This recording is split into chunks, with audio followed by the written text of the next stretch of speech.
يسأل الأخ عن قنوت النوازل. لا شك أن قنوت النوازل يعني من الأمور المهمة عندما تحصل هناك يعني كارثة عظيمة في الأمة، فإنه ينبغي أن يتداعى الأئمة ويقنتون ويدعون للمسلمين بالنصر والتفريج من هذه الكربة. وهذا يعني أمر مستحب وأمر فاضل.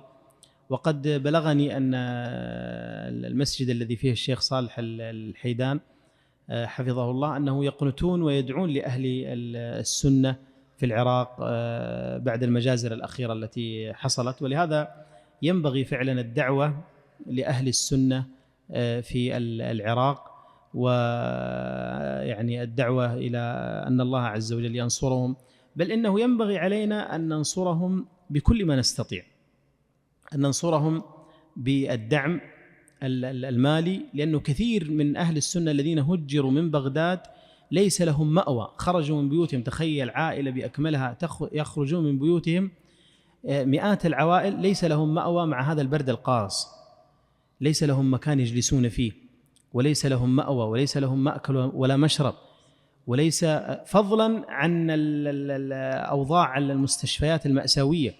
يعني مما ينقل في الأخبار أنه قد يدخل بعض أهل السنة في المستشفى جريحا أو مريضا فيقضي عليه هؤلاء الروافض في المستشفى، يقتلونه بدل أن يعالج يقتل. فلا شك أن أهل السنة في حاجة ماسة للدعم، وفي حاجة ماسة للدعاء، وفي حاجة ماسة للإعانة بكل ما نستطيع يعني من الإعانة، سواء كما قلت بالدعم المادي وهو متيسر عن طريق عدد من أهل العلم، وأيضا ما يتعلق بالدعاء لهم، ما يتعلق بكل أنواع الدعم والنصرة واجبة دون شك، ومن تخلى عن ذلك فلا شك أنه آثم بذلك.